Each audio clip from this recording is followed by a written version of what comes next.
नमस्कार दोस्तों, स्वागत है आपका योगेंद्र साहू ऑनलाइन क्लासेस में। बहुत सारे मित्र विद्यार्थी हमसे कई सालों से जुड़े हुए हैं, जब से मेरा चैनल बना हुआ है। कुछ बाद में जुड़े, कुछ अभी जुड़ रहे हैं, और हो सकता है कुछ बच्चे हमसे पहली बार रूबरू हो रहे होंगे। तो जो नहीं जानते उनको मैं बता देता हूँ। ठीक, हमारा चैनल है योगेंद्र ऑनलाइन क्लासेस नाम से, जिसका एकमात्र उद्देश्य है व्यापम, पीएससी, एसएससी, रेलवे आदि की तैयारी कराना। हाल फिलहाल में जो भी एग्जाम्स हो रहे हैं उसको हमको बच्चों को ज़्यादा से ज़्यादा लाभ पहुँचाना। ठीक, जो बच्चे जानते अच्छी बात, जो नहीं जानते वो बाजू में मेरा इंट्रोडक्शन है, ये आप देख सकते हैं आराम से। जितने भी एग्ज़ाम्स मैंने सफलता प्राप्त की है, जितना किसी एग्ज़ाम में टॉप किया है, कोई एग्ज़ाम निकाला हुआ है, उन सभी का अनुभव मैं आपके साथ साझा करने आया हुआ हूँ। अभी इस सीरीज़ में हम क्या पढ़ेंगे, क्या जानेंगे। हाल फिलहाल में आप सभी को मालूम है कि एडीओ की एग्ज़ाम्स होने वाली है, 15 जून को इसका डेट है, जो कि संभावित है और वही आई थिंक फाइनल रहेगा। ठीक, कोई बदलाव नहीं आएगा। कुछ बच्चे चाह रहे थे कि सर हमको YouTube में फ्री में पढ़ा दो। ठीक, कुछ बच्चे चाह रहे थे सर कौन सी किताब सजेस्ट करें।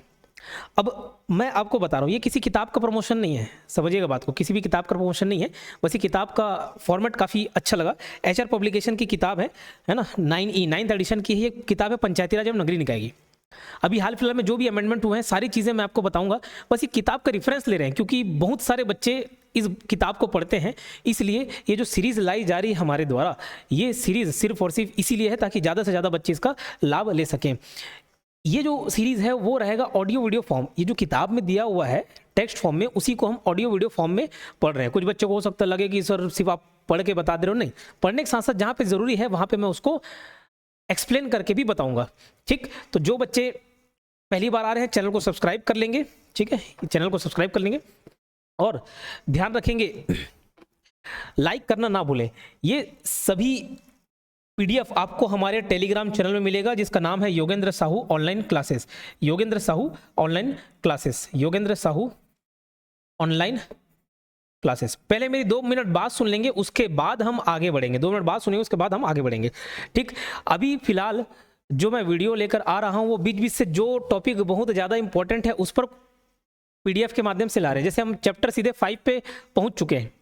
ठीक, ये वीडियोस हो सकते हैं आगे पीछे अपलोड हो, लेकिन लास्ट में आपको प्लेलिस्ट के रूप में पूरा शुरुआत से, इस किताब का पूरा शुरुआत से फॉर्मेट आपको देखने को मिल जाएगा। समझ आई बात? तो ऐसा नहीं, आप वीडियोस देखते चलेंगे, प्लेलिस्ट चेक करते जाएंगे, बाद में सारा अरेंज हो जाएगा चैप्टर 1 2 3 4 5 6 करके। बट आज हमारा टॉपिक है ग्राम सभा। ठीक, जितनी एक्स्ट्रा बातें करनी थी वो हम कर चुके, अब सिर्फ और सिर्फ पढ़ाई की बात करेंगे। आज का हमारा टॉपिक रहेगा ग्राम सभा। और यकीन मानिए, ठीक है, यकीन मानिए, ये मैं लिख कर देता हूँ, साइन कर कर देता हूँ, ये किताब आपको हूबहू रटा जाएगा, एज इट इज सारे पॉइंट्स रटा जाएंगे। जितनी और एक्स्ट्रा बातें हैं वो भी मैं आपको बताऊंगा, तो उसके लिए चिंता करने वाली बात कुछ नहीं है। कुछ कठिन लैंग्वेज में लिखा होगा तो उसको भी मैं एक्सप्लेन करूंगा आसान भाषा में।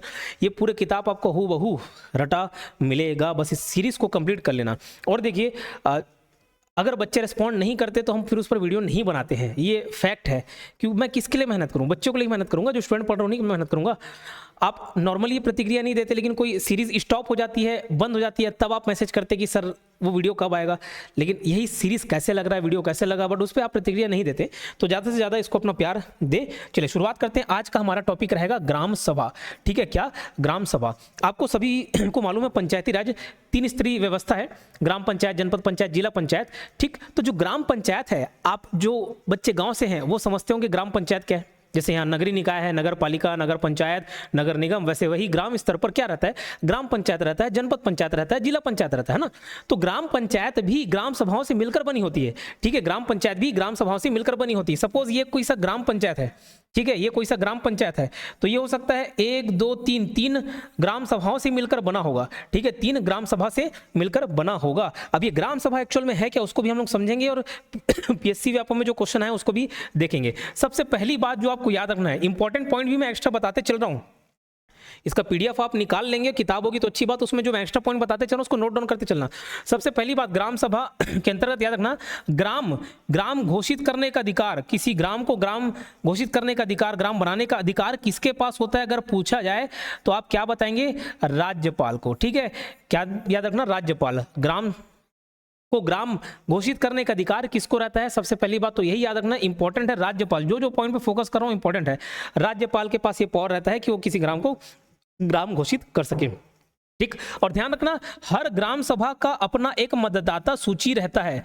हर ग्राम सभा का अपना एक क्या रहता है, मतदाता सूची रहता है। और पूछा जाए ये ग्राम सभा है क्या, तो मान के चलिए जो गांव के निवासी हैं, उस ग्राम के निवासी हैं और जो वोट करने के लायक है, मतलब जिनका 18+ में वोट देने का अधिकार मिल जाता है, 18 साल, तो जो ऐसे लड़के या लड़कियां हैं या कह सकते हैं वहाँ के निवासी हैं जो 18+ हो चुके हैं और जिनका मतदाता सूची में नाम दर्ज हो चुका है, वो सब ग्राम सभा के अंतर्गत आ जाएंगे, वो ग्राम सभा के सदस्य कहलाएंगे।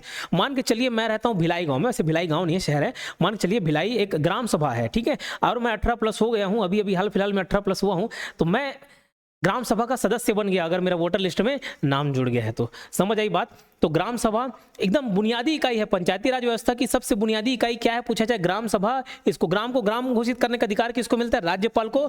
और ध्यान रखेंगे ग्राम सभा, हर एक ग्राम सभा का क्या होता है, प्रत्येक ग्राम सभा का एक मतदाता सूची होगा। समझ क्या बात, मतदाता सूची होगा, ठीक है, प्रत्येक ग्राम का क्या होगा, मतदाता सूची होगा, इस बात को भी आप ध्यान रखना, ठीक। और ग्राम सभा के सदस्य कौन होंगे, हर वो निवासी, उस गांव का निवासी जो उस मतदाता सूची में अपना नाम दर्ज कराया हो, वो ग्राम सभा का सदस्य कहलाएगा। इसी पॉइंट को अलग अलग तरीके से व्यापम पीएससी में पूछा गया है। जैसे ग्राम सभा की परिभाषा पूछ दिया गया है, ग्रामीण स्वशासन के न्यूनतम स्तर पर जो लोकतांत्रिक संगठन स्थापित किया गया है वही ग्राम सभा है। अलग अलग लैंग्वेज में पूछा गया, सीजीपीएससी का एग्जाम है, ठीक है।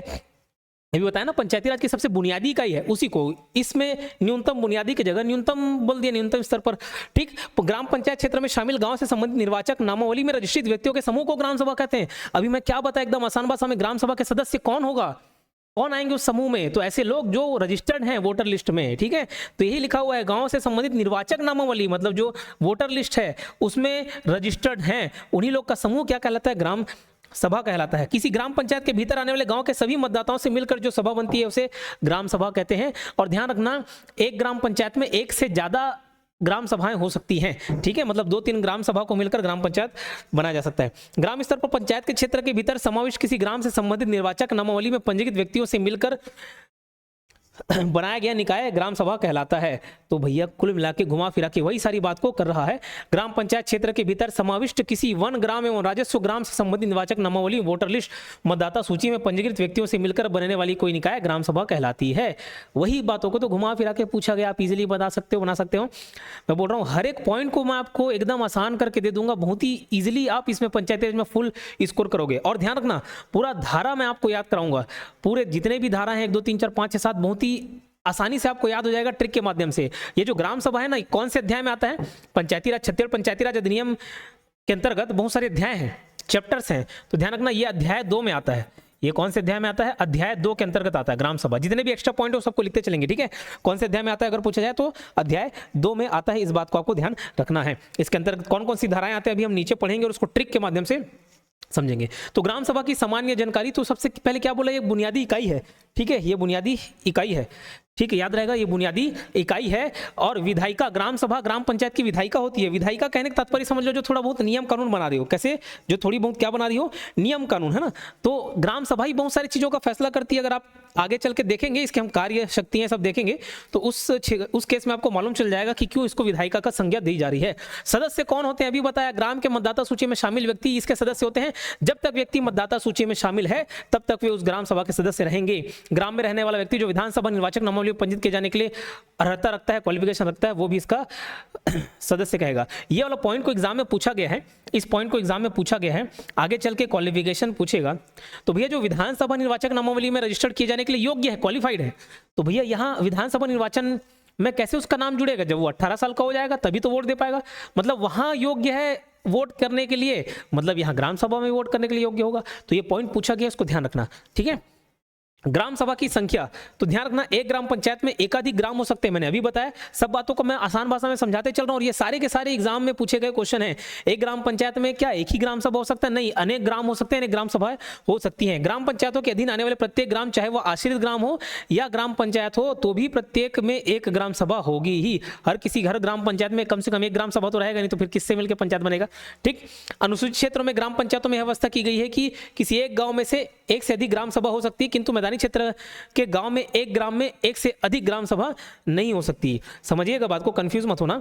ग्राम पंचायत में बहुत सारी ग्राम सभा हो सकती है, लेकिन एक ग्राम में, मैदानी क्षेत्र में एक ही ग्राम सभा होगी, ठीक है। एक ग्राम में एक से अधिक ग्राम सभा नहीं हो सकती, मतलब एक ही ग्राम सभा होगी। लेकिन ये बात लागू नहीं होती कहाँ, किस क्षेत्र के लिए, अनुसूचित क्षेत्र के लिए, ठीक। किसी एक गांव में एक से अधिक ग्राम सभा हो सकती है, ठीक, समझ आ रही बात। क्योंकि उन क्षेत्रों में देखेंगे, अनुसूचित क्षेत्रों में या पहाड़ी क्षेत्रों में, जंगल क्षेत्रों में, गांव भले एक ग्राम है लेकिन अलग अलग क्षेत्र में रहते हैं। यहाँ पे 4-5 घर है, फिर घना जंगल, फिर दूसरी जगह 4-5 घर है।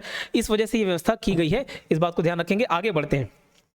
अनुसूचित क्षेत्र के लिए एक गांव में एक से अधिक ग्राम सभा हो सकती है, जिसका आधार है ग्राम या ग्राम समूह के लिए पारा के समूह, जिसमें मोहल्ला, मजरा, टोला आदि शामिल है। मतलब एक जगह एक पारा इधर है, एक पारा दूसरे जगह है। आवास या आवास का समूह, इस हिसाब से हम अनुसूचित क्षेत्रों के लिए एक गांव में एक से अधिक ग्राम सभा बनाया जा सकता है, ठीक है। कार्यकाल यह है कि स्थायी व्यवस्था जो कभी भंग नहीं हो सकती। कोई व्यक्ति आजीवन ग्राम सभा का सदस्य रह सकता है। मैं 18 साल का हो गया, अब मेरा नाम वोटर लिस्ट में जुड़ गया, तो मैं तो ग्राम सभा का सदस्य हो गया ना। जब तक मैं जिंदा हूं तब तक मेरा नाम वहां पे रहेगा ही, तो स्थायी व्यवस्था है। मैं जाऊंगा, कोई और आएगा, वो जाएगा, कोई और आएगा, ठीक। अब इसका प्रावधान समझिएगा, ये ग्राम सभा का प्रावधान किस किस अधिनियम के तहत है उसको हम लोग देखते हैं। मेरा काम है इस किताब में जो बातें लिखी गई हैं उसको अच्छे तरीके से एक्सप्लेन कर देना, उससे जुड़ी बातें बताना। जो एक्स्ट्रा पॉइंट मुझे याद आते चलेंगे मैं उसको कंप्लीट कराते चलूंगा, ठीक है, निश्चित रहिए। प्रावधान 73वें संविधान संशोधन 1992 के तहत अनुच्छेद 243A या फिर का, हिंदी में बोले तो का, में प्रतिस्थापित है, ओके। और छत्तीसगढ़ पंचायती राज अधिनियम 1993 के धारा 3, धारा 4, धारा 5, धारा 6, धारा 7, ठीक। तो अध्याय मैंने अभी क्या बताया, इसका अध्याय 1 बताया कि 2 बताया। अध्याय 1 में नाम परिभाषा, उसको हम लोग आगे पढ़ लेंगे।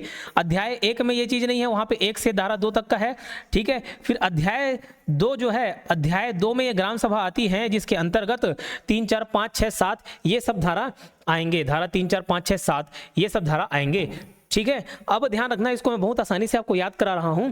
स से 6 और स से सम्मेलन, स से 6 और स से सम्मेलन, स से 6 और स से क्या, सम्मेलन, ठीक है।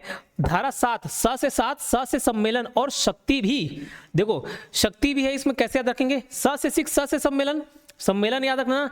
अभी इसको रिलेट करके याद कर लो, आगे पूरा धारा एक एक धारा याद रहेगा आपको, ठीक है। जो बच्चे मुझसे सहकारिता कोर्स में पढ़े होंगे, सहकारिता का अधिनियम हो गया, मंडी का अधिनियम होगा, हर बच्चे जान रहे धारा को कितने आसानी से रिलेट करा कर याद कराएं, ठीक है। तो 7 से 6, 7 से सम्मेलन, सम्मेलन अभी उसको डिटेल में बताएंगे। 7 से 7, 7 से 7, 7 से सम्मेलन, ये भी सम्मेलन है ना। और 7 से 7 साथ रहने से शक्ति भी रहती है। तो ध्यान रखना, धारा 6 में ग्राम सभा का सम्मेलन है। सम्मेलन मतलब मुलाकातें, बैठक जो होती है ना। ग्राम सभा के बारे में पढ़ रहे हैं, ग्राम सभा का सम्मेलन। धारा 7, 7 से 7 और 7 से सम्मेलन। लेकिन ये कैसा सम्मेलन है, वार्षिक सम्मेलन। तो बोले सर ये कैसा है, ये नॉर्मल जो सम्मेलन होता है। वार्षिक सम्मेलन मतलब जो साल में एक बार हो, ठीक। धारा 7 ग्राम सभा के कार्य और शक्तियां एवं वार्षिक सम्मेलन का उल्लेख धारा 7 में है, इसको याद करते चलेंगे, ठीक है। 5 से 5 और 5 से पंजीकरण, ध्यान रखना, 5 से 5 और 5 से पंजीकरण। तो ग्राम के मतदाताओं का पंजीकरण यानी कि रजिस्ट्रेशन, ठीक है। धारा 5 के 5 से 5 और 5 से पंजीकरण तुरंत क्लिक कर जाएगा, थोड़ा बहुत भी कंफ्यूजन नहीं रहेगा। 5 से 5, 5 से पंजीकरण, पंजीकरण यानी कि रजिस्ट्रेशन, ग्राम के मतदाताओं का पंजीकरण इसमें शामिल है, ठीक है। धारा 3 और धारा 4 पढ़ लेना। धारा 3 ग्राम के संबंध में अधिसूचना, जो कि कौन जारी कर सकता है, राज्यपाल। ग्राम की मतदाता सूची के बारे में धारा 4 में बताया गया है। और धारा 5, 6, 7 तो मैंने आपको याद करा दिया। अनुसूचित क्षेत्रों में ग्राम सभा का गठन धारा 129 के तहत वर्णित है, उसको देखेंगे। अनुसूचित क्षेत्रों में पंचायती राज व्यवस्था के लिए पेशा कानून लागू है 1996 वाला। ये सब आगे का पाठ है, जो अलग से एक चैप्टर ही है, ठीक। समझ आई बात। तो धारा 3 से हम पढ़ना चालू करते हैं, धारा 3 से पढ़ना चालू करते हैं। जहां पे ट्रिक इन्वॉल्व होगा वहीं पे हम लोग ट्रिक के माध्यम से देखेंगे। हर एक चीज को ट्रिक से पढ़ लेंगे तो ट्रिक को याद करने के लिए ट्रिक की जरूरत पड़ जाएगी। धारा 3 ग्राम के संबंध में अधिसूचना, राज्यपाल, अभी मैं बताया ऊपर सबसे पहला पॉइंट बताया था जब ग्राम सभा डिस्कस कर रहा था, तो ठीक है। राज्यपाल लोक अधिसूचना द्वारा किसी ग्राम या गांव के समूह को इस अधिनियम के प्रयोजन के लिए ग्राम के रूप में निर्दिष्ट करेगा। मतलब राज्यपाल बताएगा कौन सा ग्राम इस अधिनियम के अंतर्गत ग्राम कहलाएगा कि नहीं कहलाएगा, कौन बताएगा, राज्यपाल बताएगा, ठीक है। पीएस व्यापम सीजी व्यापम में पूछा गया क्वेश्चन है, सहायक ग्रेड 3 2021 के। धारा 4 में बताया वोटर लिस्ट है, ग्राम की मतदाता सूची, प्रत्येक ग्राम के लिए एक मतदाता सूची होगी। बताया था कि नहीं बताया, प्रत्येक ग्राम के लिए एक मतदाता सूची होगी। और धारा 5, 5 से 5 और 5 से पंजीकरण, तो ग्राम के मतदाताओं का रजिस्ट्रीकरण या पंजीकरण मैंने बताया कैसे होगा। ये सारे एग्जाम में पूछे गए क्वेश्चन हैं, तो ध्यान रखना क्या क्या पॉइंट बताया, 4 पॉइंट सब याद रखेंगे। घुमा फिरा के वही बात बोला गया, प्रत्येक गांव की एक मतदाता सूची होगी। कोई भी व्यक्ति जो उस ग्राम का मामूली तौर पर निवासी है उस गांव की मतदाता सूची में रजिस्ट्रीकृत किए जाने का हकदार होगा। वो बताएगा जाके कि मेरा अब जो भी डॉक्यूमेंट है जो उसके एज को वेरीफाई करता है, प्रूफ है, एज प्रूफ के लिए उसको ले जाके बताएगा, उसका वोटर लिस्ट में नाम जुड़ जाएगा। ठीक है, प्रत्येक ग्राम के ऐसे प्रत्येक व्यक्ति जो उस ग्राम से संबंधित विधानसभा निर्वाचक नामावली में पंजीकृत किए जाने के लिए योग्य हैं। मतलब आप विधानसभा के वोटर लिस्ट में मतदाता सूची में जुड़ने के लिए योग्य हैं। मतलब कैसे योग्य होंगे, जब 18 साल होगा आपका, 18 प्लस हो गए तो बस वैसे उधर योग्य हैं तो इधर भी योग्य होंगे, है ना, ध्यान रहेगा बात। तब आपका पंजीकरण कर दिया जाएगा। जिसका नाम उस ग्राम से संबंधित विधानसभा निर्वाचक नामावली में दर्ज हो तो उधर दर्ज है, मतलब इधर भी पात्रता रखता है। मतदाता सूची में शामिल व्यक्तियों का समूह जिसके अंतर्गत ग्राम सभा के क्षेत्र में आवास या आवासों का समूह अथवा छोटा गांव या छोटे गांव का समूह होगा, अनुसूचित क्षेत्रों के लिए बात की गई है। ठीक है, उसी को अलग अलग लैंग्वेज में बताया गया है। परंतु ध्यान रखना, बहुत अच्छी बात है और बहुत अच्छी बात है, जैसे क्या होता है कोई एक व्यक्ति एक ग्राम सभा में भी उसका नाम जुड़ा हुआ है, कहीं दूसरे गांव में जाकर रहकर बसा, जैसे कभी कोई नानी गांव में रह ले रहा है, कोई अपने मम्मी पापा कोई मामा के गांव में रह रहा है, तो ऐसे बहुत सारे केसेस होते हैं। उस स्थिति में क्या, एक व्यक्ति का नाम दूसरे जगह जुड़ा हुआ है, एक व्यक्ति का नाम तीसरे जगह, मतलब सब जगह जुड़ा हुआ है, 3-4 जगह। तो यही बात आपको ध्यान रखना है कि एक ग्राम के मतदाता सूची में ही नाम रहना चाहिए, अलग अलग नहीं। समझ आई बात? मतलब जैसे अगर इसका नाम इधर वाले ग्राम पंचायत में जुड़ा हुआ है, ग्राम सभा में जुड़ा हुआ है, तो दूसरे गाँव वाले में नहीं हो सकता, कटवाना पड़ेगा। वैसे प्रैक्टिकली देखा जाए तो सब चलता है, बट कानूनी रूप से वो मान्य नहीं है। यदि किसी व्यक्ति का नाम अन्य स्थानीय तो एक पॉइंट तो मैंने बता दिया, जैसे ये जो मैं पॉइंट बताऊं वो ये है, कोई व्यक्ति एक से अधिक ग्राम की मतदाता सूची में अपना नाम पंजीकृत कराने का हकदार नहीं होगा, एक से ज्यादा नहीं करा पाएगा, मतलब केवल एक ही में करा पाएगा। फिर यदि किसी व्यक्ति का नाम अन्य स्थानीय प्राधिकारी से संबंधित निर्वाचक नामावली में पंजीकृत है, वह ग्राम की मतदाता सूची में पंजीकृत कराने का हकदार नहीं होगा। मैं भैया मेरा गांव पड़ता है मातरोड़ी, अभी अब फिर मैं नगरीय निकाय वाले में भी चुनाव दे दूं उधर भी, तो ऐसा नहीं है। दो अलग अलग स्थानीय प्राधिकारी मतलब लोकल अथॉरिटीज। स्थानीय प्राधिकारी का मतलब है लोकल अथॉरिटीज, जहां पे अंग्रेजी वर्ड बताने की जरूरत होगा मैं बता दूंगा, ठीक है। राज्यपाल, गवर्नर, स्थानीय प्राधिकारी, local authorities. And local authorities means हमारा नगरीय निकाय हो गया और पंचायत निकाय हो गया, ठीक है, समझिए बात। तो स्थानीय प्राधिकारी मतलब एक समझ लो नगरीय निकाय है, एक पंचायत है, तो दोनों में नहीं रजिस्टर्ड हो सकता, वही बात यहाँ पे बताया गया है। यदि कोई व्यक्ति विधानसभा निर्वाचक नामावली में पंजीकृत किए जाने के लिए अपात्र होने पर किसी ग्राम की मतदाता सूची में पंजीकृत किए जाने के लिए अपात्र अयोग्य होगा, मतलब अभी हम पढ़े थे योग्य कैसे होगा, जब वो विधानसभा के निर्वाचन सूची में नाम दर्ज कराने की योग्य है तो इधर भी योग्य होगा, उधर अयोग्य है तो इधर भी अयोग्य होगा। वही बातों को यहाँ पर दोहराया गया है, ठीक है। ये 3-4 बार, 5 बार, 6 बार, इतने बार रिपीट हो जाएगा कि आपको याद हो जाएगा, ठीक है। ग्राम सभा की सम्मेलन की तिथि, स्थान, समय का निर्धारण एवं बुलाना, आहूत करना मतलब बुलाना होता है, और बुलाना देखो ग्राम सभा का सम्मेलन के लिए तिथि, स्थान, समय का निर्धारण एवं बुलाना। अब देखो ग्राम सभा के बहुत सारे अलग अलग प्रकार के सम्मेलन होंगे, है ना। ये जो सम्मेलन बुला रहे हैं वो नॉर्मल बैठक है, अभी आगे चल के पढ़ेंगे कब कब बैठक कितने टाइम होती है उसको देखेंगे आगे, है ना। वार्षिक सम्मेलन अलग जगह होता है, ठीक, वो ग्राम पंचायत के मुख्यालय में होगा, बस नॉर्मल, अभी हम फिलहाल नॉर्मल सम्मेलन की बात कर रहे हैं। तो भैया कहाँ बुलाया जाना है, इस पीपल पेड़ के नीचे भैया बैठ के, बहुत सारे गाँव में देखे होंगे ऐसी बैठक होती है। यहाँ में एक अनाउंस करवा देंगे कि हाका परवाना बोलते हैं छत्तीसगढ़ी में इसको, हाका परवाना, हाका पर है, कल परसों या जब भी बैठक हो रही है वहाँ पे सबको आना, उपस्थित होना। तो कब होगी, कितने टाइम में होगी, है ना, वो सबको जानकारी देना पड़ता है। तो वही उसके लिए तिथि, स्थान, समय के निर्धारण एवं बुलाना का काम किसके रहता है, तो सरपंच का रहता है। किसका रहता है, सरपंच का रहता है। और सरपंच नहीं है तो उसकी अनुपस्थिति में कौन बुलाएगा, उप सरपंच बुलाएगा, ठीक है। कौन बुलाएगा, उप सरपंच। समझना बात को, ये पूरा क्या है, ग्राम पंचायत है, क्या है, ग्राम पंचायत, है ना, क्या है, ग्राम पंचायत। और इसमें मान के चलो ये 3 ऐसे अलग अलग ग्राम सभा आ रहे हैं, 3 अलग अलग ग्राम सभा है ना, ग्राम सभा से मिलकर बना हुआ है। ये पहला हो गया, ये दूसरा हो गया, तीसरा ग्राम सभा हो गया, ठीक है। सब देखो अलग अलग वार्ड में बटे हुए रहते हैं, तो वार्ड में बटे हुए एक एक वार्ड से एक एक पंच चुना जाता है, ठीक। ये पंच का प्रत्यक्ष निर्वाचन होता है, ठीक है। कैसे निर्वाचन, प्रत्यक्ष कहने तात्पर्य है आप ही उसको डायरेक्ट वोट देकर चुनेंगे। फिर अपना पंच के बाद सरपंच भी होता है, सरपंच को भी आप प्रत्यक्ष रूप से चुनते हैं, यानी कि डायरेक्ट इलेक्शन होता है उसका भी। और ध्यान रखेंगे एक पद आपको उप सरपंच के रूप में भी मिलेगा, क्या मिलेगा, उप सरपंच। लेकिन उप सरपंच का डायरेक्ट इलेक्शन नहीं होता, तो कैसे, पंच अपने आप में से ही, पंच में से ही कोई एक क्या बनता है, उप सरपंच बनता है उसके लिए, ठीक है।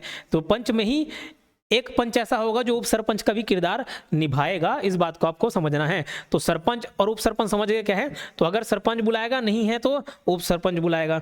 लेकिन ध्यान देना, ऐसा नहीं कि एकदम तुरंत कॉल किया और अब भी मैं मीटिंग चलत है, ऐसा नहीं है ना। एक टाइम डिसाइड करके ही बताएंगे। सम्मेलन से पूर्व सूचना देने का तरीका, अगर सामान्य बैठक है, सामान्य सम्मेलन है, तो सम्मेलन की तारीख से कम 7 दिन पूर्व दी जाएगी। मतलब समझिएगा बात को, अगर 14 मार्च को अगर होने वाला बैठक, ठीक है, तो एटलीस्ट 7 मार्च को मैं जानकारी दे दूं, है ना। और उससे और पहले दे दूं अच्छी बात है, लेकिन कम से कम 7 दिन पहले ही दिया जाना चाहिए, है ना। उसके बाद नहीं। विशेष बैठक में आकस्मिक आपात बैठक के लिए 3 दिन पूर्व सूचना देना। अब भैया सामान्य रहता तो 7 दिन की बात थी, तो 7 से सामान्य और 7 से 7। सामान्य वाले केस में 7 दिन पूर्व सूचना दी जाएगी, और जो इमरजेंसी है तो उसमें काहे 7 दिन का वेट करेंगे, ठीक है। तो उसमें केस में 3 दिन पूर्व सूचना देना अनिवार्य होता है। नोट करेंगे, ग्राम पंचायत के अंतर्गत ग्राम सभा की बैठक प्रत्येक ग्राम में होती है, जबकि ग्राम पंचायत की बैठकें केवल ग्राम पंचायत मुख्यालय पर ही होती है। अभी इस बात को मैं पहले ऊपर जिक्र किया, वही आगे पीछे मिलते जा रहा है आपको समझना। ग्राम पंचायत के अंतर्गत ग्राम सभा की बैठक प्रत्येक ग्राम में होती है, यानी कि एक अभी ग्राम पंचायत बताए 3, ये क्या हो गया हमारा ग्राम पंचायत, ठीक है, ग्राम पंचायत। उसमें समझ लो ये कातरो, मात्रो और झात्रो, ठीक है। कातरो मात्रो तो हमारे ही गांव है, वो एक और गांव जोड़ दिए झात्रो। तो ये ग्राम पंचायत के अंतर्गत मान के चलो 3 ग्राम आ रहे अलग अलग, कातरो मात्रो और झात्रो, ठीक है। अब ध्यान रखना, ये जो ग्राम सभा है ये एक अलग ग्राम सभा, एक ग्राम सभा, एक ग्राम सभा। तो ध्यान रखेंगे इस ग्राम सभा का मीटिंग कहाँ होगा, इसी गांव में होगा। ग्राम पंचायत के अंदर ग्राम सभा की बैठक प्रत्येक ग्राम में होती है, मतलब इसका ग्राम सभा का बैठक इधर ही होगा, इस वाले का इधर ही होगा, इस वाले का इधर ही होगा। लेकिन जब पूरी ग्राम पंचायत की बैठक होगी, तो वो केवल ग्राम पंचायत मुख्यालय पर भी होती है। मतलब इसका मुख्यालय जहां पे भी हो, सपोज यहाँ पे है तो ग्राम पंचायत की बैठक होगी तो कहाँ पे होगी, ग्राम पंचायत के मुख्यालय पर ही होती है। समझ आ रही बात है ना, क्लियर। चलो आगे देखते हैं, ग्राम सभा का सम्मेलन, मीटिंग ऑफ ग्राम सभा। ग्राम सभा के सम्मेलन के बारे में बात कर लेते हैं। और यहाँ बच्चों को बहुत ज़्यादा ही कन्फ्यूजन रहता है कि सर साल में 2 बार है कि 4 बार, सॉरी साल में 4 बार है कि 6 बार है, यही समझ नहीं आता, अभी तक इसी में ही अटके हुए हैं। तो उसका कारण अभी समझ आ जाएगा कि क्या है। देखो अगर हम अधिनियम के अनुसार जाए ना, अधिनियम के अनुसार जाएं तो अधिनियम के अनुसार जाने पर ये क्या कहता है, जो ग्राम सभा का सम्मेलन है मतलब मीटिंग है, मीटिंग होना, ये देखो यहाँ पे फोटो बना हुआ है, एक ये पीपल पेड़ के नीचे बैठे हुए हैं सबके सब मीटिंग कर रहे हैं। तो अधिनियम के अनुसार प्रत्येक 3 महीना में एक बार ग्राम सभा का सम्मेलन अनिवार्य है। प्रत्येक 3 महीने में अगर सवाल आए तो क्या लेना आप आंसर, प्रत्येक 3 माह में एक बार ग्राम सभा का सम्मेलन अनिवार्य है। अगर सोचो साल भर में कितने महीने होते हैं, एक साल में कितने महीने होते हैं जी, एक साल में होते हैं 12 महीने। कितने महीने, एक साल में 12 महीने। तो 12 महीने डिवाइड बाई 3 महीने करोगे, यानी कि 4 बार। अगर इस हिसाब से देखें, अधिनियम के अनुसार से देखें तो कम से कम 4 बार सम्मेलन बुलाना अनिवार्य है। कम से कम 4 बार सम्मेलन बुलाना अनिवार्य है, इस बात को आप ध्यान रखेंगे, ठीक है। इसका PDF मैं प्रोवाइड करा दूंगा, आप निश्चिंत रहेंगे। कुछ बच्चे के मन में चल रहा होगा कि सर स्टार्टिंग से क्यों नहीं पढ़ाए। स्टार्टिंग से इसलिए नहीं पढ़ाया, जो पहला चैप्टर है ना वो पूरे चैप्टर का सार है, ठीक। कहीं पे कोरम की व्यवस्था बताई गई है, कहीं पे जमानत राशि की व्यवस्था बताई गई है, कहीं पे अपीली अधिकारी की व्यवस्था बताई गई है, कहीं पे विवाद का निपटारा का बताया गया। एक चार्ट रूम में बता दिए, उसको भी बता दूंगा, बट पहले आप इन सब पॉइंट्स को देख लेंगे, ठीक है। बाकी बाद में पूरा जब प्लेलिस्ट बनेगा तो हर एक चीज़ अरेंज हो जाएगा। लेकिन ध्यान रखना, अगर ये सीरीज अच्छा लगे तो बेशक बताना, नहीं लगे कोई बात नहीं, देख के स्किप कर दिए, कमेंट नहीं किए, लेकिन अच्छा लगेगा तो लाइक करना है और कमेंट करके बताना है, ठीक है। तो ये सीरीज को अपन पूरा लेकर आएंगे और इसको पढ़ सकते हो, ठीक। अधिनियम के अनुसार प्रत्येक 3 माह में एक बार ग्राम सभा का सम्मेलन अनिवार्य है, लेकिन शासन के निर्देशानुसार, और शासन मतलब कौन सा शासन, छत्तीसगढ़ शासन ने बोला कि नहीं भैया 4 बार नहीं, अधिनियम में भले 4 बार कर लिया गया हो, लेकिन हम आदेश दे रहे हैं, हम दिशा निर्देश दे रहे हैं कि कम से कम आप 6 बार, एक साल में 6 बार ग्राम सभा का सम्मेलन करवाओ ही करवाओ। मतलब प्रत्येक 2 माह में। आप बोलोगे सर अब ये तो एकदम विषम परिस्थिति हो गई, सवाल में पूछ दे कि 6 बार कि 4 बार, क्या लेंगे आंसर। तो देखो एक सवाल ये जो है ना आपके मन में जो आ रहा है वो पहले ही पूछा जा चुका है, इस एग्जाम में 2 एग्जाम में अलग अलग पूछा जा चुका है। तो आप क्या लेंगे, प्रत्येक 3 माह में एक बार ग्राम सभा का सम्मेलन अनिवार्य है। और अगर कितने टोटल बार पूछे तो 4 बार, साल भर में कितने, 4 बार, है ना। बोले सर लेकिन ये सब भी तो PSC एग्जाम में आए। हाँ, ये कब की स्थिति में आंसर लिया गया है, जब डेट पूछेगी कौन कौन से डेट को होता है, कौन कौन से डेट को नहीं होता है ना। तो छत्तीसगढ़ शासन के निर्देशानुसार अगर देखें तो एक साल में कम से कम 6 बार ग्राम सभा का सम्मेलन अनिवार्य है। और वो 6 बार कब कब होता है तो ये डेट फिक्स है, 23 जनवरी, 14 अप्रैल, 20 अगस्त और 2 अक्टूबर। ये 4 डेट आपको फिक्स मिलेंगे, ठीक है, 4 डेट आपको फिक्स मिलेंगे।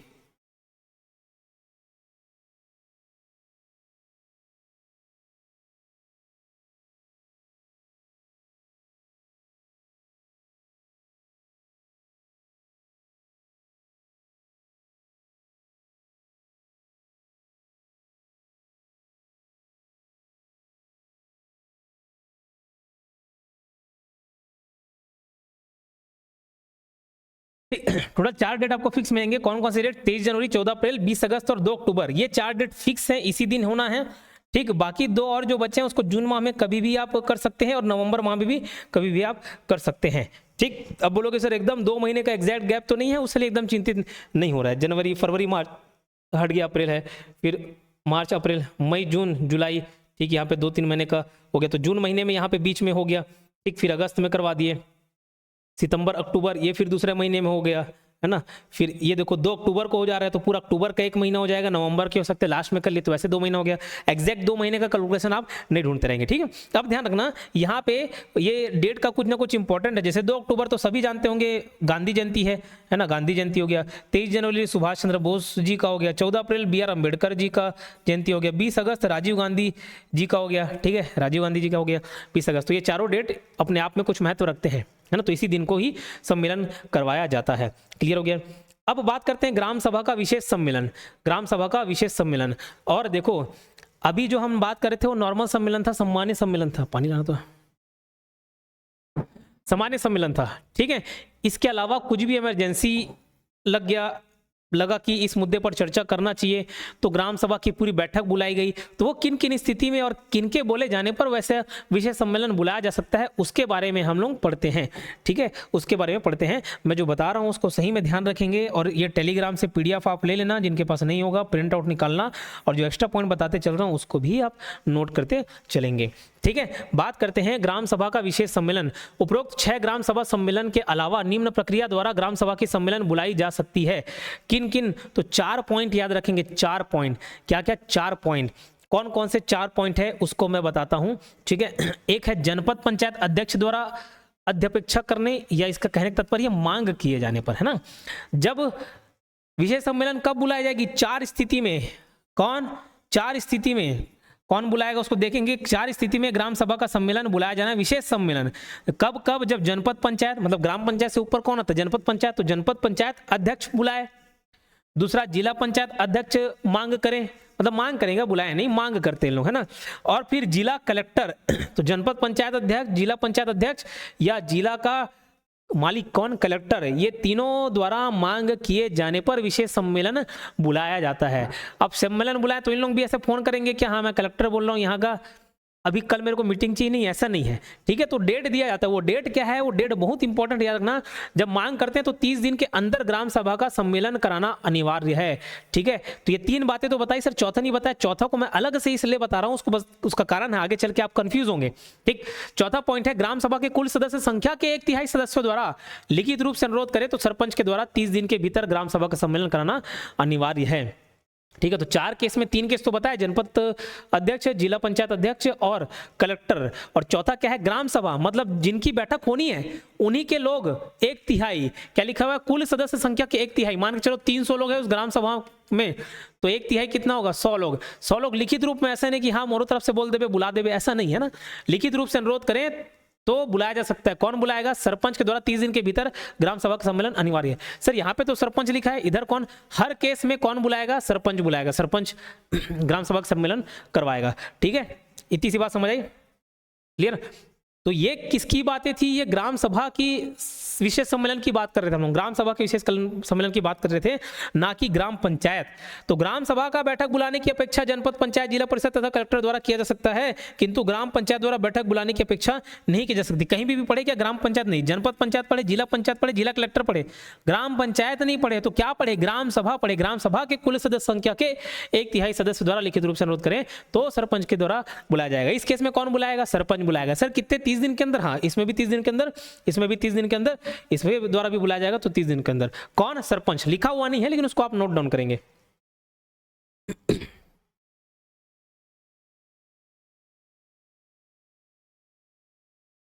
क्या हो गया? ये कब का है? नीचे से मांग के लेके आया था ना।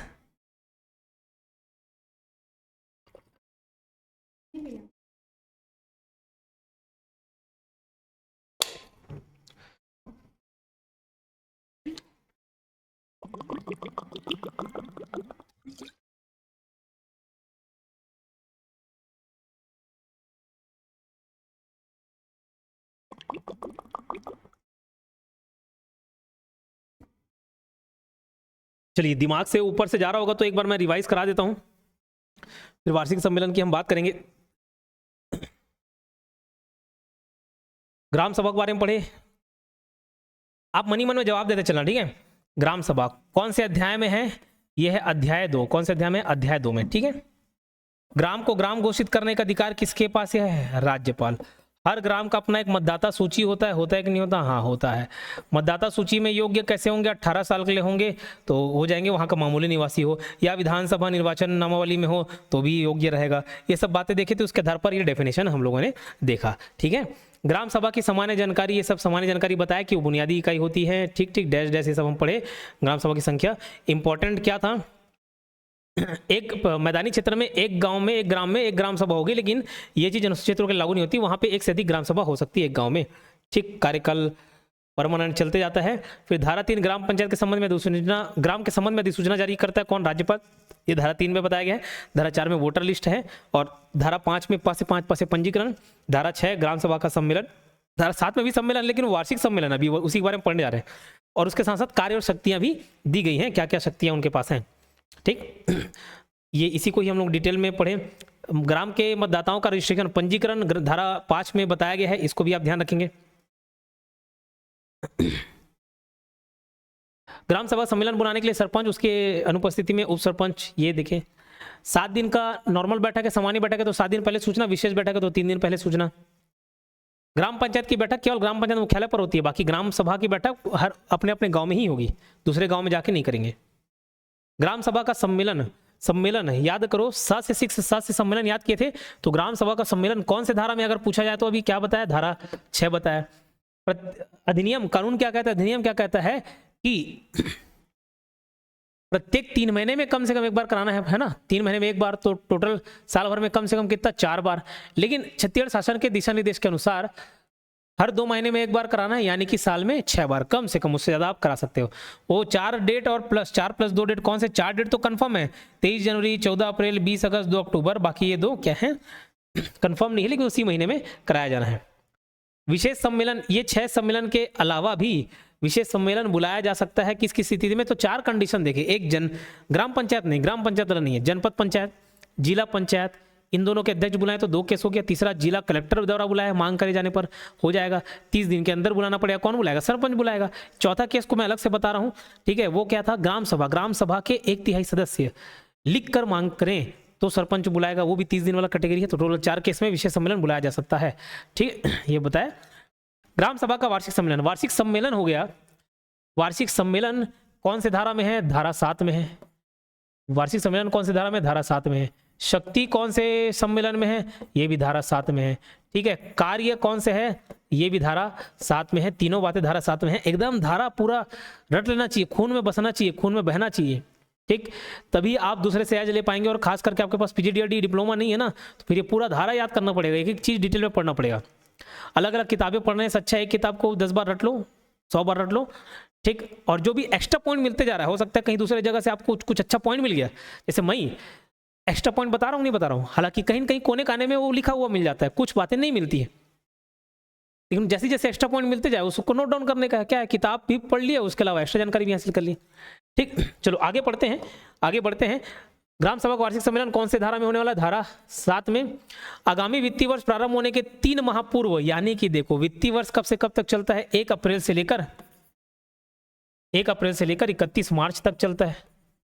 तो अगर मैं 3 महीने पहले जाऊं, यानी कि 31 मार्च से 3 महीने पीछे की इसको, तो कहाँ होगा? 31 दिसंबर।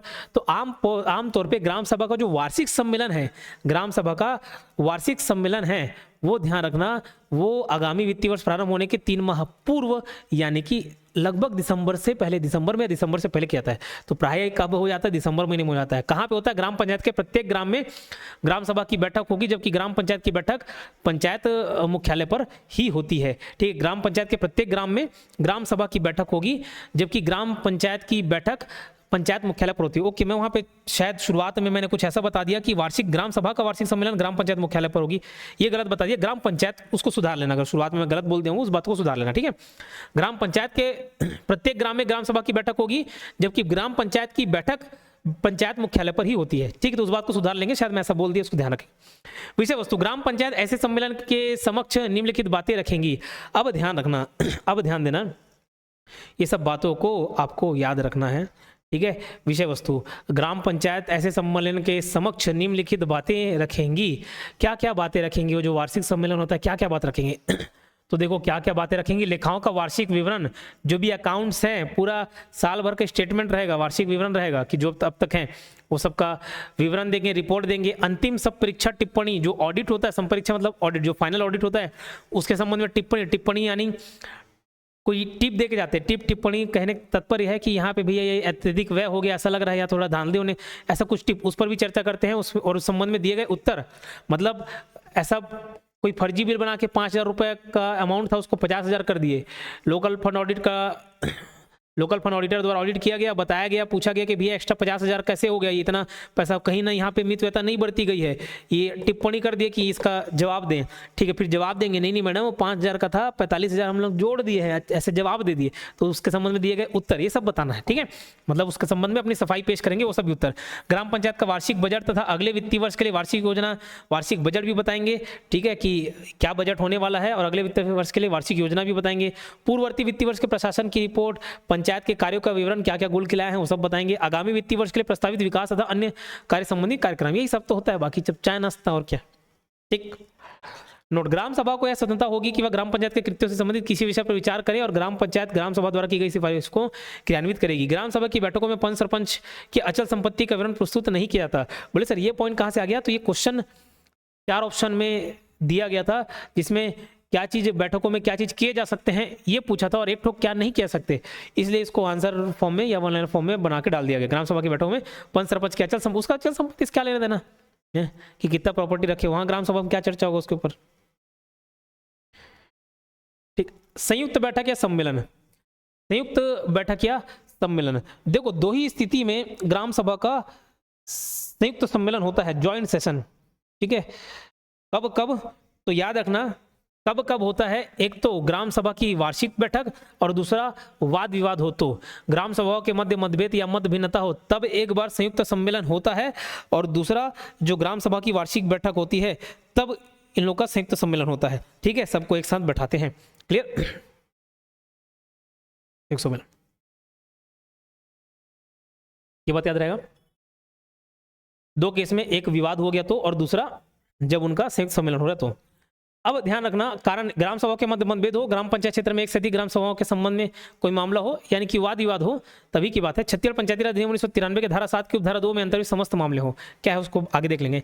निर्णय ग्राम सभा के संयुक्त बैठक में उपस्थित सदस्यों के बहुमत के आधार पर ही होगा।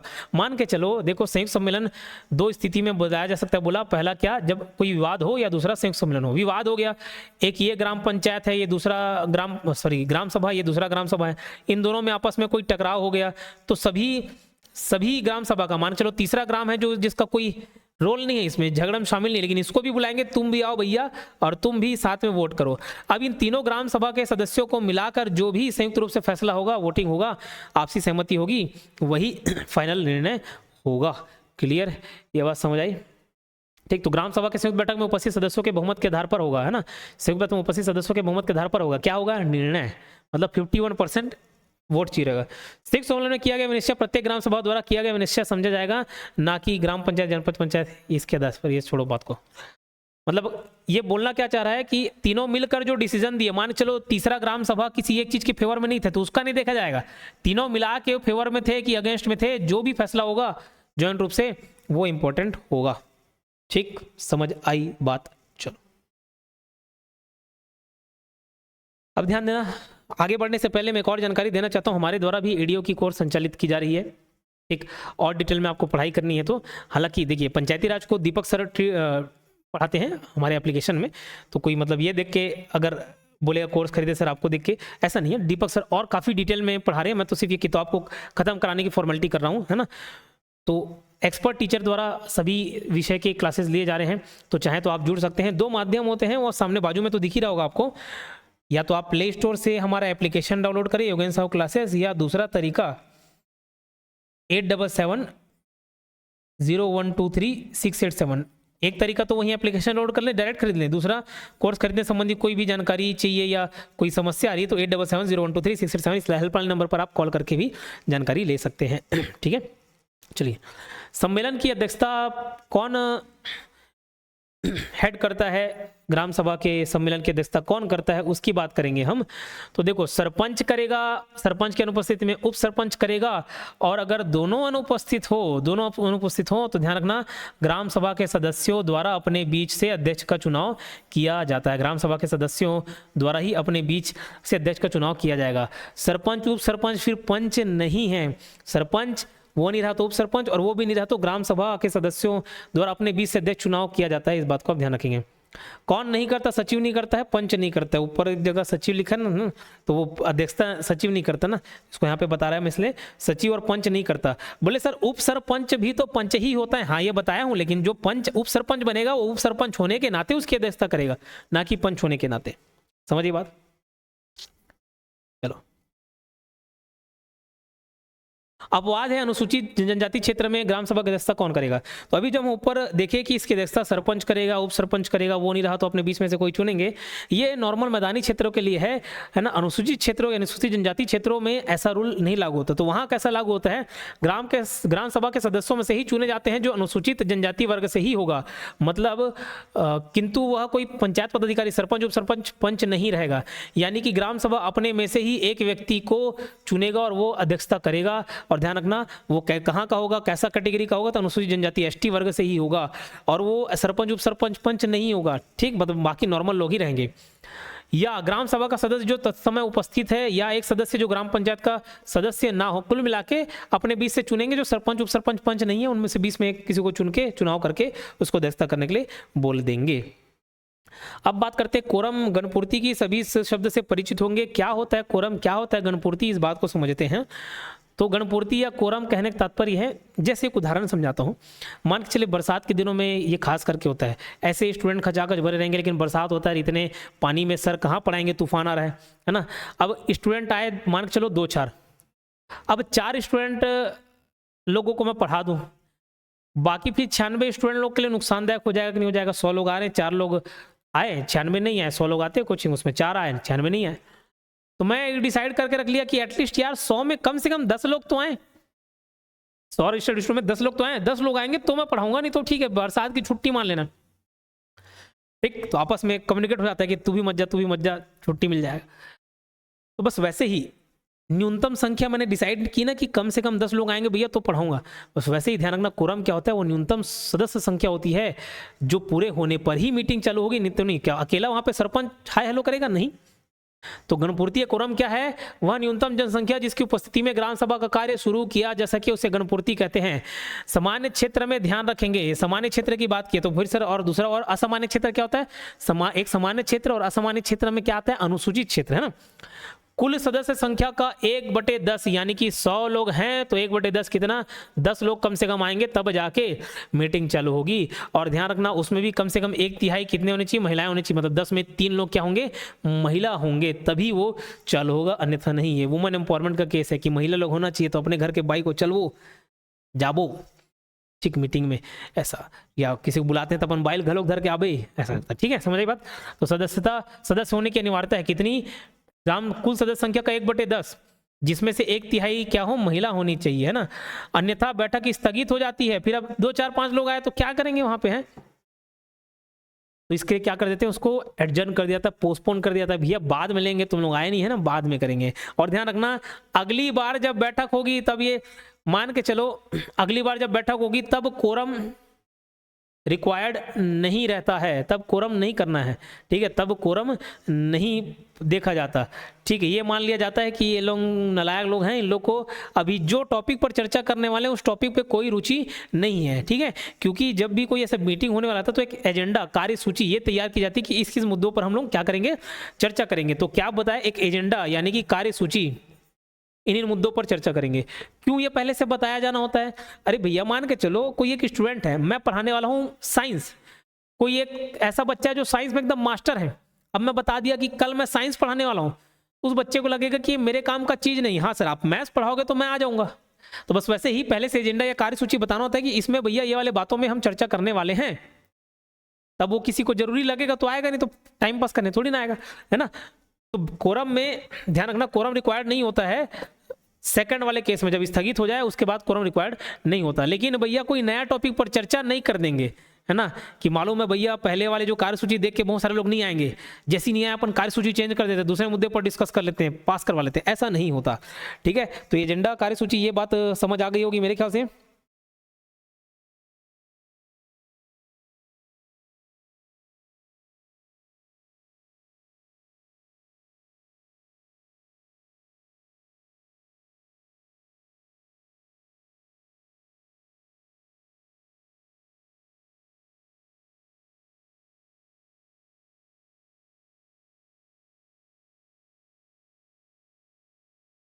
चलो आगे बढ़ते हैं।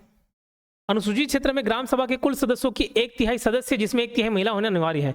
यानी कि अगर जैसे 300 लोग हैं तो इसका 1/3 कितने, अनुसूचित क्षेत्र में 100 लोग आने चाहिए, तब उसमें भी 100 लोग में से 33 लोग कम से कम महिला होने चाहिए, तब उसको क्या माना जाएगा, कोरम माना जाएगा। अब भैया अगर नहीं आ रहे हैं तो ये माना जाएगा कि सरपंच पंच लोग ठीक से काम नहीं कर रहे हैं, इसलिए सब बॉयकॉट कर रहे हैं, नहीं जाएंगे भैया, तुम ही अपने अपने मीटिंग कर लो। तो ये जिम्मेदारी किसकी रहती है, कोरम गणपूर्ति कराने की ये जिम्मेदारी रहती है सरपंच एवं पंचों की, ठीक है, सरपंच एवं पंचों की जिम्मेदारी रहती है।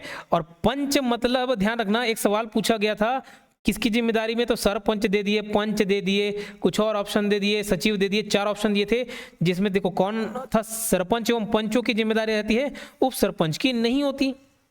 लेकिन बोलोगे सर अभी तो आप बताए थे उप सरपंच ये पंच में से ही बना होता है। हाँ बिल्कुल यही बताया था मैं, यही बात किया था, लेकिन ध्यान रखना, लेकिन एक बात को आप ध्यान रखेंगे कि ये जो पंच मैं बोल रहा हूं या जो ये उप सरपंच है, ये उप सरपंच जिम्मेदार होगा, लेकिन वो पंच के रूप में, वो पंच के रूप में, जैसे 3 या 2 अलग अलग ग्राम सभाएं हैं ना, इस ग्राम सभा में मीटिंग कराई जा रही है, यहाँ का पंच और यहीं के सरपंच तो खैर पूरे का होता है, और ये रेस्पेक्टिव पंच है ना, रेस्पेक्टिव मतलब क्रमशः उस ग्राम के पंच लोग, और सरपंच तो पूरे लोगों का रहेगा, ठीक, उन लोग क्या रहेंगे, रिस्पॉन्सिबल रहेंगे, उप सरपंच नहीं रहेगा। हालांकि उप सरपंच कहीं ना कहीं का पंच तो होगा, उस ग्राम सभा में नहीं हुआ होगा, तो फिर वो भी रिस्पॉन्सिबल होगा। समझ गई बात, जो नहीं समझ आया तो कमेंट बॉक्स में लिख देना, अगले क्लास में उसको एक्सप्लेन कर देंगे, ठीक, ध्यान आई बात। अब देखो, अब यहाँ पे जो मैं एक बात बोला, ग्राम सभा के कुल सदस्यों की संख्या के 1/3 सदस्य जिसमें 1/3 महिला हो, यहाँ पे बोले 1/10 जिसमें 1/3 महिला हो। ये जो 1/3 महिला है, ये केवल और केवल ग्राम सभा के केस में ही है, बाकी ग्राम पंचायत, जनपद पंचायत, जिला पंचायत यहाँ के बैठक के लिए नहीं है। तो यही यहाँ पे मिलेगा आपको पंचायती राज निकाय, और यहाँ गणपूर्ति संख्या, ग्राम सभा सम्मेलन के लिए कितना लगेगा, समान क्षेत्र में कुल सदस्य संख्या का 1/10 और अनुसूचित क्षेत्रों के कुल सदस्य संख्या का 1/3, ठीक है, जिसमें से क्या, इसमें भी 1/3 महिलाएं होनी चाहिए, इसमें भी 1/3 महिलाएं होनी चाहिए, जितने लोग आ गए। लेकिन ग्राम पंचायत बैठक के लिए कुल सदस्य संख्या का 1/2 हिस्सा या 50% लगता है ग्राम पंचायत की बैठक के लिए, जनपद पंचायत के लिए कुल सदस्य संख्या का 1/3, जिला पंचायत बैठक के लिए कुल सदस्य का 1/3। लेकिन यहाँ महिला वाला कोई भी कंसेप्ट नहीं है 1/3 वाला, महिला वाला कंसेप्ट सिर्फ और सिर्फ इसमें है, ये बात आप एक्स्ट्रा नोट डाउन कर लेंगे। ग्राम सभा की गणपूर्ति में न्यूनतम 1/3 महिलाओं की उपस्थिति अनिवार्य होती है, अच्छी बात है, ठीक है, वही बात को मैं ऊपर कह दिया हूँ।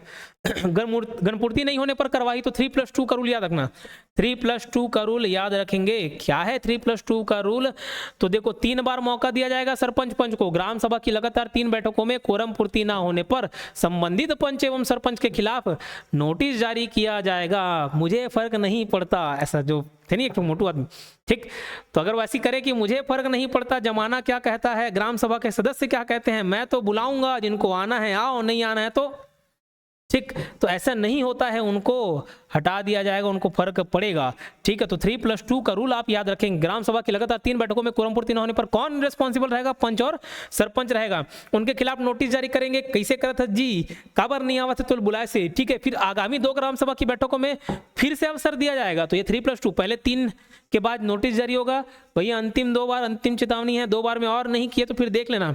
उसके बाद क्या करेगा, फिर भी पूर्ति नहीं होने पर, गणपूर्ति नहीं होने पर डिसमिस करने की कार्रवाई की जा सकेगी, किसके द्वारा, कलेक्टर के द्वारा। यहाँ लिख लेना पॉइंट को किसके द्वारा हटाए जाने की कार्रवाई की जाएगी, कलेक्टर द्वारा हटाए जाने की कार्रवाई की जाएगी। लेकिन उसको भैया अपनी बात का मौका, अपनी बात रखने का मौका दिया जाएगा। लेकिन किसी भी अधिकारी द्वारा सरपंच के खिलाफ तब तक आदेश जारी नहीं किया जा सकता जब तक उसे सुनवाई का उचित अवसर ना दिया गया हो। बताएगा ना भाई क्यों नहीं आ रहे हैं, मैं बुला रहा हूं लेकिन यहाँ पे समझ लो महामारी है, कोरोना फैल गया हुआ है, लोग एक साथ चिपक चिपक के बैठना नहीं चाह रहे हैं, सब अपने अपने घर में रहे हैं। ठीक, कोई जैसे कोरोना तो पूरे भारत में फैल गया, हो सकता है किसी एक गांव में कोई महामारी फैल गई, वो अपना कुछ ना कुछ कारण बताएगा कि किस लिए नहीं आ रहे हैं। ठीक, तो वो कारण उसको बताने का अवसर दिया जाएगा। ठीक, समझ रहे बात। अब बोलेगा नहीं नहीं मैं चाय नाश्ता की व्यवस्था नहीं कर पा रहे हूँ तेकर वजह से नहीं है, तो ऐसे उचित जो कारण रहेगा उसको कंसीडर करेंगे। सुनवाई, संबंधित पदाधिकारी की सुनवाई के लिए उचित अवसर दिया जाता है, यहाँ वह अपने स्पष्टीकरण प्रस्तुत करता है, फिर भी यदि दोषी पाया जाए तो उसका निष्कासन कर दिया जाएगा जो कि सर्वमान्य होगा। गणपूर्ति ना होने पर स्थगन, देखो गणपूर्ति नहीं होता तो क्या बोला, एडजर्न हो जाता है, पोस्टपोन हो जाता है, स्थगित हो जाता है। और सेकंड वाले में फिर कोरम की रिक्वायरमेंट नहीं होती, जितने लोग आएंगे उसमें चर्चा कर देंगे। लेकिन ध्यान रखना यदि बैठक में कोरम पूर्ति नहीं होती तो अध्यक्ष द्वारा बैठक स्थगित किया जाता है, वो आगामी बैठक के लिए तिथि निर्धारित की जाती है। स्थगन के बाद की बैठक या सम्मेलन में कोरम पूर्ति आवश्यक नहीं होती, परंतु इस बैठक में किसी नए विषय पर चर्चा नहीं की जा सकती। और ध्यान देना इसके बैठक में किसी नए विषय पर चर्चा नहीं की जा सकती, उसके अलावा 5 विषय और है जिस पर भी चर्चा नहीं की जा सकती, मतलब भले वो एजेंडा में शामिल ही क्यों ना हो लेकिन उस पर चर्चा नहीं की जा सकती। ये 5 बहुत इंपॉर्टेंट है, CGPSC प्री में भी पूछा गया, 2016 का क्वेश्चन है, बहुत इंपॉर्टेंट है। कैसे याद रखेंगे, वाह वाह पुलिस, वाह वाह पुलिस करके याद रख लेना, वाह वाह पुलिस करके याद रख लेना, वाह वाह वाह पुलिस। सर ये कैसे कोड है, ठीक यही अच्छा कोड है, याद रखना, एज इट इज शब्द सब याद रहेंगे, शब्दशः याद रहेंगे आपको। वाह वाह, वाह से रखना वार्षिक कार्य योजना, वाह से क्या रखोगे वार्षिक क्या योजना, हा से रखना हितग्राहियों का चयन, क्या हा से क्या रखना हितग्राहियों का चयन। फिर वाह से वार्षिक बजट, मतलब कोरम पूर्ति नहीं हुआ तो नया टॉपिक पर चर्चा नहीं करना है, उसके अलावा अगर एजेंडा में ये सब शामिल हो भी जा रहेगा ना तो भी इस पर चर्चा नहीं करना है। कौन से ऐसे 5 विषय है, तो उस 5 विषय के लिए कोड है वाह वाह पुलिस।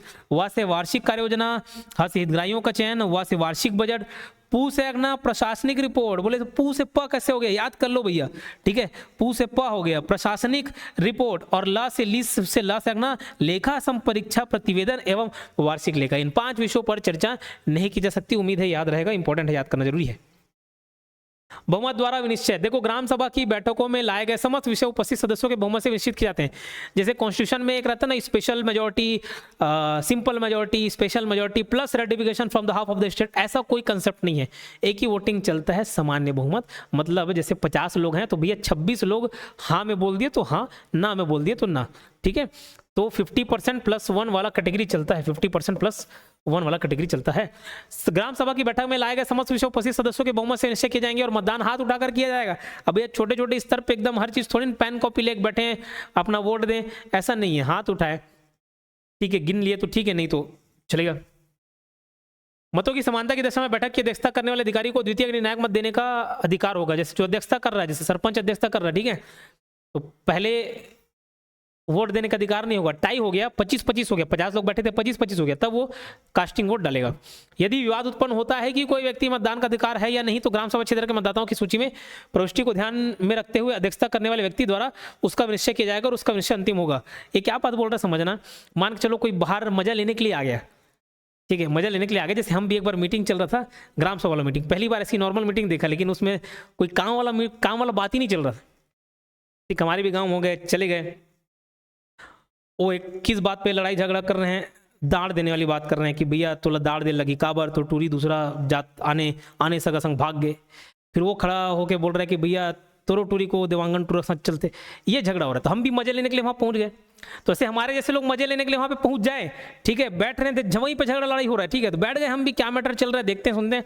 ऐसे कोई बाहर से आ जाए और लगे कि ये तो भैया यहाँ का आदमी नहीं है, तो कौन भगाएगा, जो तो अध्यक्षता कर रहा है ना, ठीक है, जो अध्यक्षता कर रहा है, जैसे सरपंच अध्यक्षता कर रहा है वो नहीं रहेगा तो उप सरपंच, तो जो भी अध्यक्षता कर रहा है फिर वो डिसाइड करेगा, देखेगा इधर आओ जी भी, तुम लोग कहाँ के हो भैया, कौन से गांव खड़े, इंचे खरन, बोला ठीक है, नाम में देखा भैया वोटर लिस्ट में तुम्हारा नाम नहीं है, मतलब तुम ग्राम सभा सदस्य नहीं हो, तो कृपया करके यहाँ से चले जाए, मजा न लें। यदि विवाद उत्पन्न होता है कि कोई व्यक्ति मतदान का अधिकार है या नहीं तो ग्राम सभा क्षेत्र के मतदाताओं की सूची में प्रविष्ट यानी कि एंट्री को ध्यान में रखते हुए अध्यक्षता करने वाले व्यक्ति द्वारा उसका निश्चय किया जाएगा और उसका निश्चय अंतिम होगा।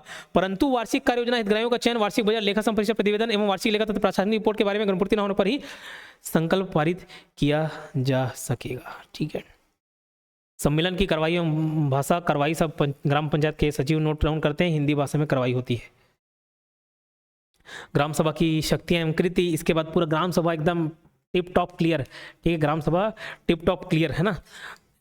इसको तो ऐसी पढ़ने लायक है, कुछ इंपॉर्टेंट पॉइंट को ही मैं रीड कर देता हूँ। निर्धारण ग्राम सभा की शक्तियों कर्तव्यों को निश्चय राज्य विधानमंडल द्वारा किया जाता है। राज्य विधानमंडल द्वारा इनको पावर मिला हुआ है ग्राम सभा को। क्या क्या पावर है या क्या क्या कार्य है? जो कार्य है समझ लो वही शक्ति भी है ना, अलग से कोई शक्ति नहीं, जो कार्य है वही शक्ति है इनका।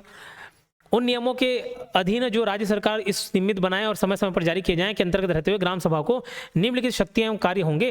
क्या क्या शक्ति और क्या क्या कार्य? ग्राम के आर्थिक विकास, स्कीमों की पहचान तथा उनकी प्राथमिकता के लिए सिद्धांतों को अधिकतित करना, सामाजिक तथा आर्थिक विकास के लिए जिनमें समस्त वार्षिक योजनाएं सम्मिलित हैं को ग्राम पंचायत द्वारा योजनाओं एवं कार्यक्रमों के क्रियान्वयन करने के पूर्व अनुमोदित करना, पहले से उन लोग अप्रूवल कर देंगे। ग्राम पंचायत के कार्यों का सामाजिक अंकेक्षण, सोशल ऑडिट, ठीक है, क्या सोशल ऑडिट, क्या सोशल ऑडिट। ग्राम पंचायत के वार्षिक बजट पर विचार करना तथा अपनी सिफारिशें प्रस्तुत करना। ग्राम पंचायत के संपरीक्षा रिपोर्ट तथा वार्षिक लेखाओं पर विचार करना। ग्राम पंचायत द्वारा निर्दिष्ट योजनाओं, कार्यक्रमों तथा परियोजनाओं के लिए निधियों के समुचित उपयोग को अभिनिश्चित एवं प्रमाणित करना। गरीबी उन्मूलन तथा अन्य कार्यक्रमों के अधीन हितग्राहियों के रूप में व्यक्तियों की पहचान एवं चयन करना। हिताधिकारियों यानी कि जो बेनिफिशरीज हैं की निधियों या अस्थियों के समुचित उपयोग तथा वितरण को सुनिश्चित करना। सामुदायिक कल्याण कार्यक्रमों के लिए लोगों को गतिशील करना। ग्राम में विकास स्कीमों की प्रसुविधाओं के क्रियान्वयन उन्हें बनाए तथा उनके साम्यपूर्ण वितरण के लिए व्यक्तियों को सक्रिय योगदान को सुनिश्चित करना। जनसाधारण की भी सामान्य चेतना में वृद्धि करना। और कौन कौन से सामान्य क्षेत्र ये सब लिया हुआ है। ऐसे अन्य शक्तियों का प्रयोग करना तथा ऐसे अन्य कृत्यों का पालन करना जो राज्य सरकार द्वारा इस अधिनियम या राज्य में तत्समय प्रवृत्त किसी अन्य विधि के अधीन उसे प्रदत्त की जाए या उसे सौंपा जाए। गरीब व्यक्तियों की चिकित्सीय सहायता के लिए ऋण मंजूर करना, ठीक है। ग्राम सभा की साधारण बैठक में ग्राम पंचायत का बजट पारित किया जाता है। ग्राम सभा, ये अलग से पॉइंट है, ग्राम सभा की साधारण बैठक में ग्राम पंचायत का बजट पारित किया जाता है, ठीक है, क्लियर।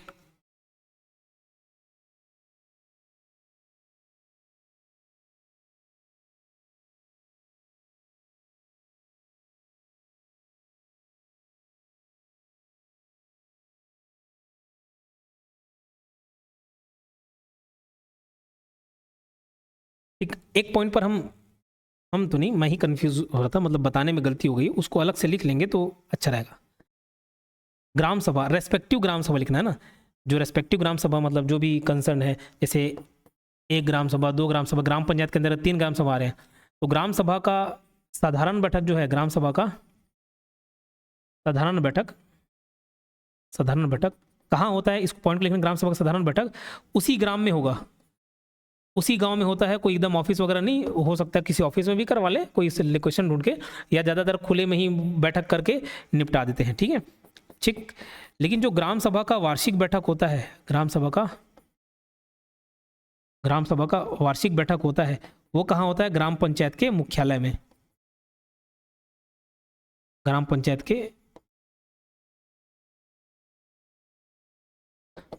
के मुख्यालय में होता है। इस बात को आप याद रखेंगे, ठीक है। मेरे ख्याल से जितना पढ़ाया जाना चाहिए वो हर चीज़ मैंने यहाँ पे पढ़ा दी। ग्राम सभा का पूरा टॉपिक खत्म हो गया।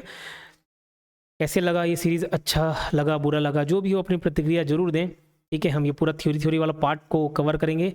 MCQs अगर आप डिमांड करेंगे तो मैं इसको एक्सप्लेन कर दूंगा, ठीक है, एक्सप्लेन कर दूंगा। उस बात के लिए आपको निश्चित रहना है, ठीक। चैनल को सब्सक्राइब करके जरूर रखेंगे, लाइक कर देंगे। और कोर्स के रिगार्डिंग तो मैंने जानकारी दे ही दी, बाद में ये पूरे प्लेलिस्ट में व्यवस्थित हो जाएगा, तो उसके लिए निश्चिंत रहिएगा। पूरे जो किताब है पंचायती राज की, मैंने जो हरिराम पटेल पब्लिकेशन वाली दिखाई, उसके हिसाब से ही ये पूरा शुरू से लेके अंतिम पेज तक हम कवर कराएंगे, ठीक। मिलते हैं नेक्स्ट वीडियो में, धन्यवाद।